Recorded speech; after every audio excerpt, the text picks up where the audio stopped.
Monsieur le Président, Monsieur le Vice-président, chers collègues, je voulais moi aussi tout d'abord remercier les scientifiques qui ont témoigné de l'urgence qu'il y avait à agir et de l'état de notre planète. Je suis également un peu surprise des propos qui ont été déjà évoqués par certains groupes, notamment ce reproche, on va dire, au fait qu'il y ait déjà 40 amendements pour cette délibération. Je crois quand même que nous sommes, et ça on partage tous et toutes, je pense, le constat, c'est à voir, mais il est vraiment normal qu'il y ait des amendements, puisque cette feuille de route Néoterra, elle nous engage pour 2030. Donc c'est normal que chaque groupe puisse faire des propositions, puisque dans les réunions que nous avons pu avoir en bipartie, il y a eu des propositions qui ont été faites, on n'a pas eu forcément des retours, et nous, on est un peu tenaces, et donc on repose des amendements. J'y reviendrai tout à l'heure. Donc je voulais aussi, pour démarrer ces propos, faire un rappel. Les écologistes ont toujours été fer de lance de la transition écologique et sociale à l'échelle régionale. En 2013, l'actuelle sénatrice écologiste Monique de Marco avait initié le rapport scientifique Acclimatera pour anticiper les changements climatiques à l'échelle régionale. Rapport rédigé sous l'égide du climatologue français Hervé Le Treut et qui a été réactualisé et élargi à la Nouvelle-Aquitaine en 2018 sous la vice-présidente de Françoise Coutan en charge du climat et de la transition énergétique. En 2017, vous l'avez évoqué, Président, tout à l'heure, Nicolas Thierry, qui est désormais député écologiste, alors vice-président en charge de l'environnement et de la biodiversité de la région, avait quant à lui initié la mise en place d'un comité scientifique régional baptisé Écobiose, chargé d'évaluer le rôle de la biodiversité dans les socio-écosystèmes de Nouvelle-Aquitaine. Et ce rapport, paru en 2020, démontre l'interdépendance entre état de la biodiversité, fonctionnement des écosystèmes et production de services économiques et socio-culturels. En 2019, donc, le Conseil régional présentait sa première feuille de route Néoterra dédiée aux transitions écologiques et énergétiques, sous l'impulsion encore du groupe écologiste, puisque à l'époque, Léonore Monconduit, actuelle maire de Poitiers, avait proposé, vous devez vous en rappeler, en octobre 2018, un manifeste transpartisan sur l'urgence écologique. Oui, Monsieur le Président, vous avez pris conscience de la réalité de l'urgence écologique en travaillant avec des élus écologistes. Et désormais, la région doit agir et ne pas rester à regarder que nos territoires et ses habitants subissent de plein fouet les conséquences du changement climatique. Nous connaissons et partageons le constat scientifique rappelé ce matin et cet après-midi, et nous le respectons. En revanche, les objectifs proposés dans la feuille de route Néoterra sont totalement en décalage avec ce constat. Car les conséquences, et ça a été dit et redit aujourd'hui, les conséquences du dérèglement climatique sont bien là et ça va encore plus vite que prévu.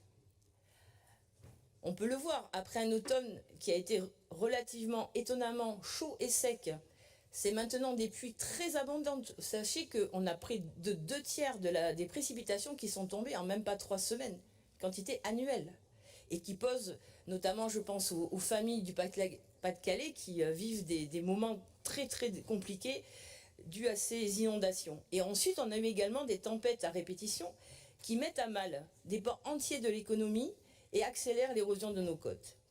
Alors oui, il faut agir plus fort. Nous demandons depuis longtemps des bilans, des orientations de politique publique avec la mise en place des éco-socio-conditionnalités pour toutes les subventions régionales pour ne plus subventionner à outrance des politiques écocides. Or, 4 ans après Néoterra, nous ne pouvons toujours pas avoir de bilan, les indicateurs sont toujours flous et les fiches actions qui avaient été promises à la plénière de Néoterra en juillet 2019 sont bien sur le site de la région, mais elles n'ont jamais été votées, elles n'ont jamais été suivies. Donc on a une question, est-ce qu'il en sera de même pour les cahiers de solutions qui nous sont promis dans cette nouvelle version? Comment les élus le Césaire, les syndicats, la population, les acteurs seront associés à la rédaction de ces cahiers. Seront-ils aussi présentés en séance plénière ou en commission permanente ou nulle part? Ne pas avoir de bilan global est bien dommage. Oui, les services ne peuvent pas tout faire et ils en font déjà beaucoup. Et je souhaite d'ailleurs saluer leur travail, leur sens du service public et leur volonté de bien faire. Vous dites souvent que nos demandes de suivi, d'évaluation sont source de charges supplémentaires pour les services et là nous sommes complètement d'accord. C'est pourquoi nous vous proposons via un amendement de recruter pour permettre d'alléger la tâche des agents dans les services et de renforcer notamment l'équipe de Néoterra. Les bilans partiels de Néoterra montrent que la précédente feuille de route n'a pas permis de réduire suffisamment les gaz à effet de serre, les quantités de pesticides, les possibilités de laisser la voiture pour aller travailler, se balader en prenant un car ou un TER. Il aurait été judicieux de revoir la feuille de route, non pas en effectuant un catalogue d'intentions ou d'actions en cours ou à venir, mais vraiment en proposant des mesures efficientes pour atteindre des objectifs et donner des indicateurs. Le Césaire, il avait demandé à intégrer Neo Societas avec des mesures fortes. Alors certes, on y trouve quelques références, concentrées dans l'ambition des données du dernier rapport sur la pauvreté, mais concrètement, bien peu de choses pour traiter les territoires en fonction de leurs spécificités ou d'enrayer la précarité énergétique ou de la mobilité. Président, vous reprenez la phrase des écologistes. Dans le texte, il ne faut pas opposer fin du mois et fin du monde. Mais les objectifs sont bien en deçà des besoins et les propositions du Césaire pour embarquer l'ensemble de la population ne sont pas reprises, ni celles pour réduire les fractures territoriales et sociales. Nous sommes donc face à une situation sans précédent qui s'accélère et nous oblige à agir fortement, à bifurquer pour être à la hauteur en tant que décideurs politiques. Les plus pauvres sont les plus fragiles et les plus touchés par les catastrophes climatiques, tandis que l'effondrement de la biodiversité menace déjà notre agriculture et donc notre alimentation. Nous ne pouvons pas continuer sur la même trajectoire. Il faut opérer un vrai changement dans les choix politiques et budgétaires de la région.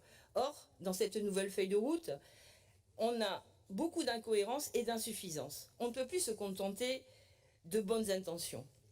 Deux exemples concrets. On nous dit on va favoriser la protection des zones Natura 2000. Et en même temps, on nous dit on va détruire 4800 hectares de zones agricoles, de forêts, de zones humides, espèces protégées avec le projet GPSO. Ou alors, on va passer de 19 à 25% d'alimentation biologique et locale dans les cantines des lycées. Mais à ce train-là, les enfants, nos enfants, ils ne mangeront 100% bio qu'en 2050.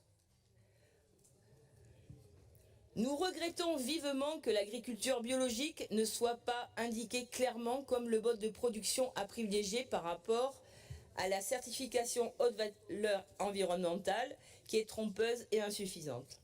Donc si je résume, Président, dans ce document nous trouvons certes une véritable prise de conscience de l'urgence à agir pour répondre au constat partagé des scientifiques. Un constat que l'atteinte des objectifs à 2030 est en retard.